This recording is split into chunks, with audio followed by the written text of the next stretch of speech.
There comes a moment in every seeker's life when noise becomes unbearable. Not the noise of the world, but the relentless chatter of the mind, the buzzing distractions of society, the provocations of ignorance, and the constant pulse of emotional reaction that demands attention. In such moments, the Stoic path reveals its greatest weapon, silence, not as retreat, but as sacred commandment.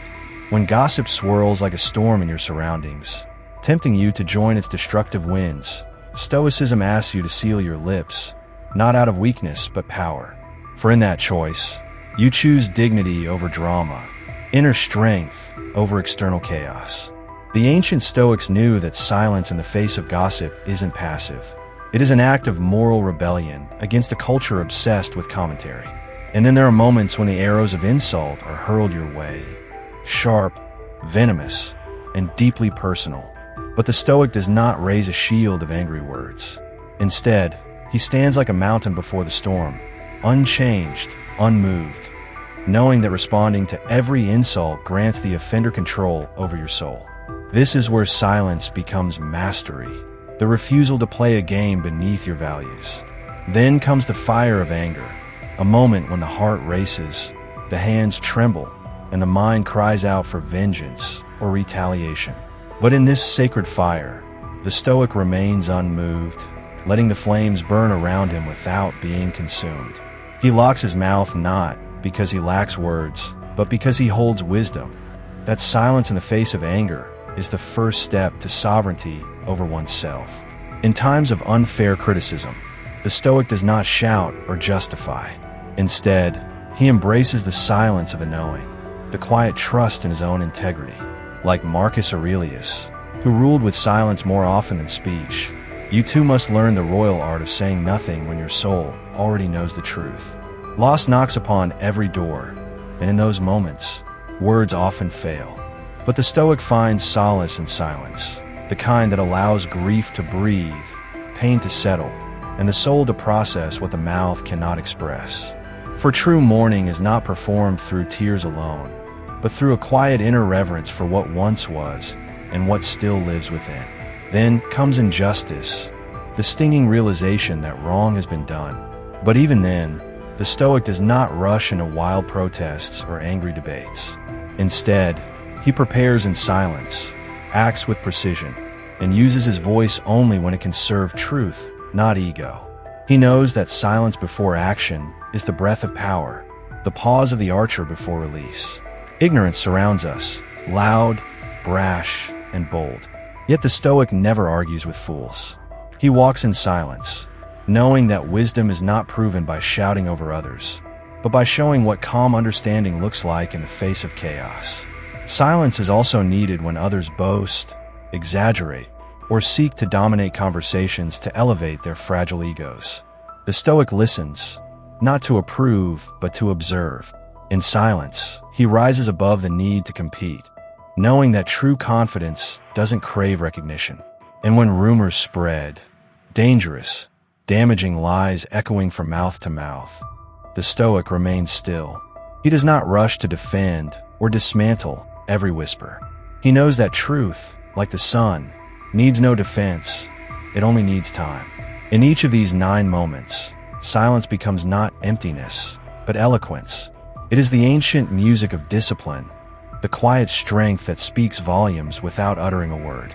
The Stoic way is not to be loud, but to be unshakable. To choose silence when the world screams is to declare to yourself that your inner peace is not for sale. Your soul is not reactive clay in the hands of others.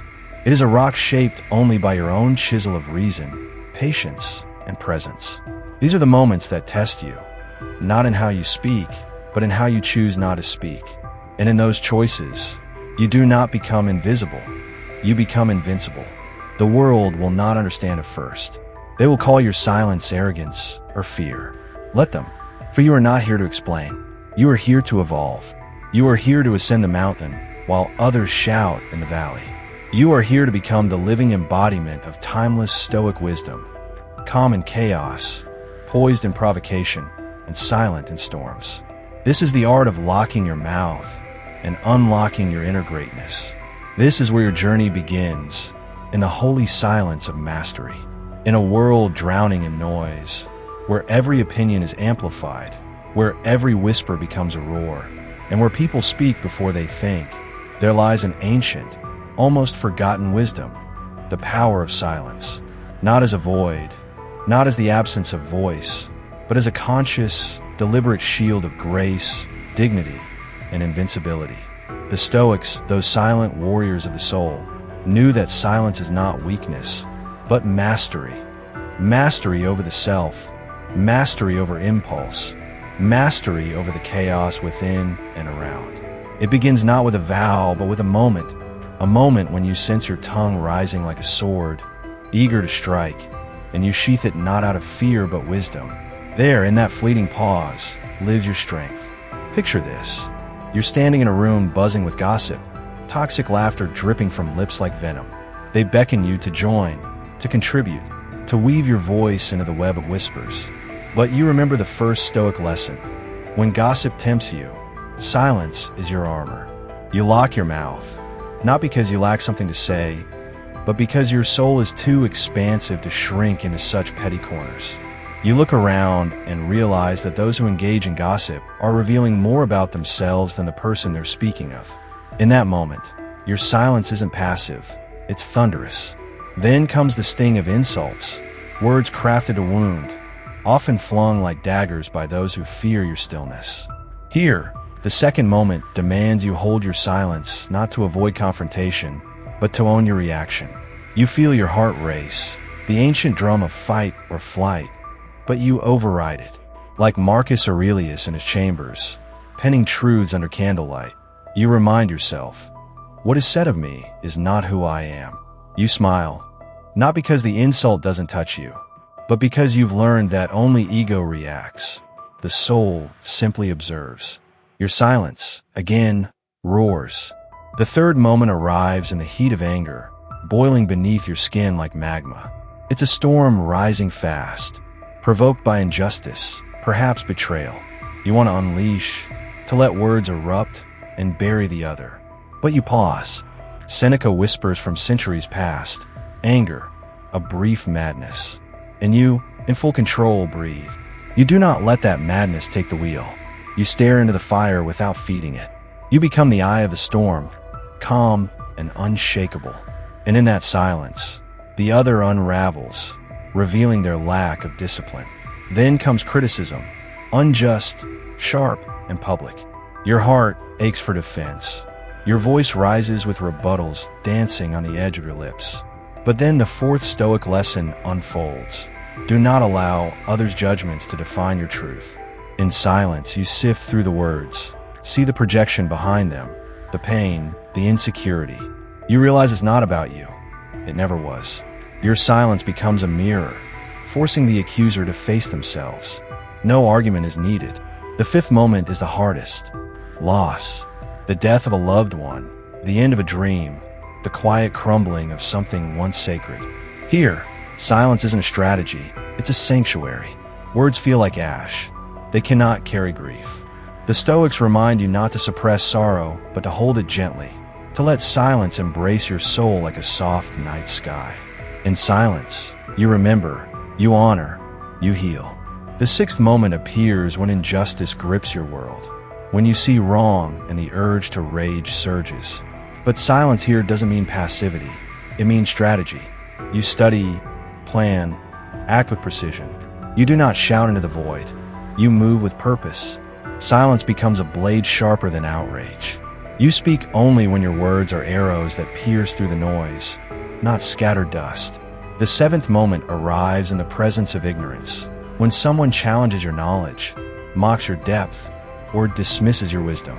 Your pride itches to speak, to correct, to dominate. But you remember Epictetus. It is impossible to begin to learn that which one thinks one already knows. You recognize their ignorance as their cage, not yours. You remain silent, allowing their own words to echo louder than anything you could say. Then you face the braggart, the one who boasts endlessly, draped in false confidence. Here, silence becomes humility's fortress. You do not compete in tales of grandeur. You let your presence, your energy, your calmness speak for you. People remember the one who did not need a shout to be heard. Lastly, the ninth moment, the cruel murmur of rumors. Words twisted, stories bent, your name passed around like broken glass. The temptation to explain, defend, and retaliate claws at you. But again, the Stoic way whispers, if truth lives in you, it does not need validation.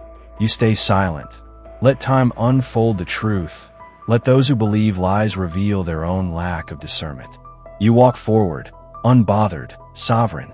In all these moments, silence is not an absence. It is a presence more powerful than sound. It is the echo of mastery. It is the art of restraint, the song of inner strength. And when practiced not once, but as a rhythm of life, silence becomes your greatest ally, guarding your peace, deepening your wisdom, and radiating your power in a world too busy talking to ever truly listen. This is the path of the silent warrior, the Stoic sage, the one who walks through fire without a scream and emerges not burned but transformed. And as the world spins faster with every tick, as noise multiplies and voices rise to deafening crescendos, the silent soul becomes a sanctuary for clarity, truth, and unshakable power. You begin to notice how your silence unsettles the frantic, how your stillness becomes louder than their shouts. There's a strange serenity in being misunderstood and not correcting it, in being provoked and not retaliating, in seeing folly unfold and simply witnessing it with detached compassion. This is no ordinary quiet. It is sacred. It is the silence known by monks who stare into the abyss of their inner chaos and emerge radiant. It is the silence practiced by sages who have touched the eternal and found that all noise is but a distraction from the divine hum within. Every day now becomes a battlefield not of swords and screams, but of triggers and restraint. The moment someone mocks you and expects your anger, but you give them a soft smile instead, you win. The moment someone tries to bait you with drama, and you sip your tea, unmoved, you win. The moment someone says your name with venom, and you continue your work with grace, you win. Your silence becomes a discipline, forged in the fires of experience, and hammered by the wisdom of countless nights you chose not to respond. You are no longer merely avoiding conflict. You are embodying the higher way, the Stoic path, the mystic's path. Slowly, people begin to notice. Not because you shout about your values, but because your presence carries weight. You say less, and yet people lean in closer when you do. You express less, and yet your eyes speak volumes. You argue less, and yet your decisions echo with authority. This is not repression, it is transcendence. The ego wants to be right, the soul wants to be free, and silence liberates you from needing approval, from proving yourself, from engaging with energies that deplete you. You become sovereign, unshaken, untouchable. You begin to see the world differently. Every insult is now a test. Every trigger becomes a mirror. Every interaction becomes a chance to observe rather than react. You move from the battlefield to the mountaintop, not because the world stopped attacking, but because you rose above its noise. Silence becomes your elevation. You speak, yes, but only when necessary. And when you do, your words land like thunder in a quiet valley, powerful, unforgettable, and clean. People begin to trust your words because they are rare. They sense you have thought, felt, and endured more than you ever express. You are no longer part of the crowd that speaks to be heard. You are the voice they remember because you speak only when the soul speaks first. And in this transformation, something deeper awakens. Silence is no longer just protection. It becomes communion. With yourself, with the divine, with the vast intelligence that guides all things. You begin to hear things that noise had drowned for years, the whisper of your intuition, the language of your body, the sigh of your spirit. And in those quiet exchanges with the self, healing begins. Wounds close not with words, but with presence. Emotions settle not with analysis, but with being witnessed silently. You realize that the Stoics weren't just philosophers. They were mystics who understood that in mastering silence, you master life. You start to trust life more. You realize not everything needs a response. Not every opinion needs a counter. Not every battle is yours. And in that trust, in that surrender to silence, You are given power, not of control, but of harmony. The world may still try to pull you into its noise, but now, you've built an inner temple, a place only you can enter. And in that temple, silence lives, not as emptiness, but as presence more alive than sound. This is the journey. This is the calling. To be the one who walks through noise, untouched. To be the one who hears, feels, sees, and still chooses silence. Because silence, in its purest form, is not absence. It is divine presence. It is the language of the wise, the shield of the strong, the signature of the awakened. And in the deepest part of your being, you now know silence is not just a choice. It is who you are when all false selves fall away. And now, as the final echoes of our journey settle like dust on the ancient marble of Stoic wisdom, we are left with the undeniable truth that silence is not merely the absence of sound. It is the presence of the soul. It is the hidden temple where dignity kneels in prayer, where character is carved not in noise but in restraint. Across centuries, empires have risen and fallen, rulers have shouted commands, and poets have bled ink into scrolls. But the wise have always whispered, or not spoken at all. For what is speech if not a tool sharpened too often, dulled in misuse, a thing of fire that burns both the enemy and the self when wielded recklessly? The Stoics knew this. Marcus Aurelius, alone in his cold Roman chambers, surrounded by politics and poison, wrote in the quiet what armies could not shout aloud, that a man's strength lies not in how fiercely he speaks, but how deeply he listens. In our modern world, where every voice fights for air and attention, silence becomes revolutionary. A protest, a meditation, a resurrection. Imagine a world where you choose silence when insulted, not because you lack a reply, but because you no longer crave to win a war of egos. A world where you walk away from gossip, not in fear, but in freedom. For what is whispered in shadows is powerless when you shine no light upon it. And when anger rises like a storm within your chest, like Zeus himself hurling thunderbolts of rage, you hold your tongue. Not because you are weak, but because you understand that fire consumes both forest and fuel, and you're no longer willing to burn your own house down just to prove a point. This is the silence of the Stoic. Not silence born from suppression, but silence born from sovereignty. A silence that does not beg to be heard, because it knows what is unspoken echoes longer in the chambers of the soul than what is screamed in the chaos of the crowd. There is a moment when criticism, unjust and sharp, slices through your reputation. The world waits with bated breath. Will you retaliate? Will you speak to clear your name? But instead, you remain still. You let your actions be your only statement. You let time be your only ally. This is the power of silence forged in discipline, a silence more commanding than any defense. And when loss visits, as it always does, wearing the cloak of time, death, or departure, you do not fill the void with frantic words.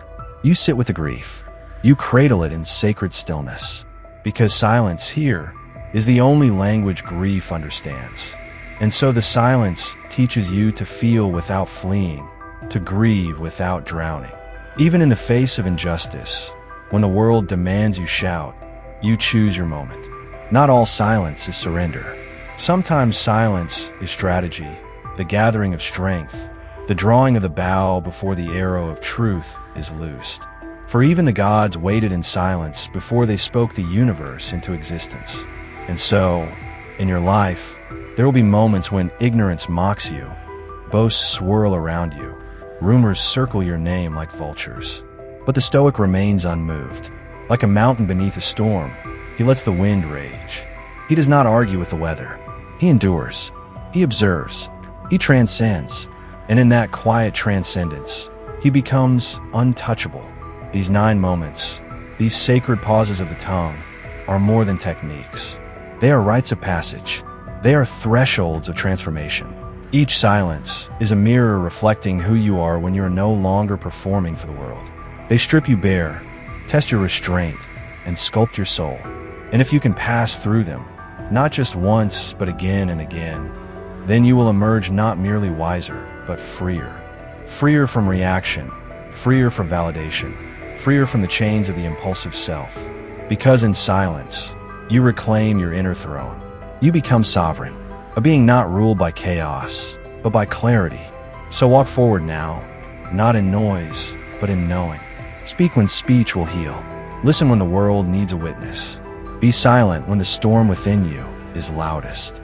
And remember, every time you choose silence over reaction, you step further into mastery, not of others, but of yourself.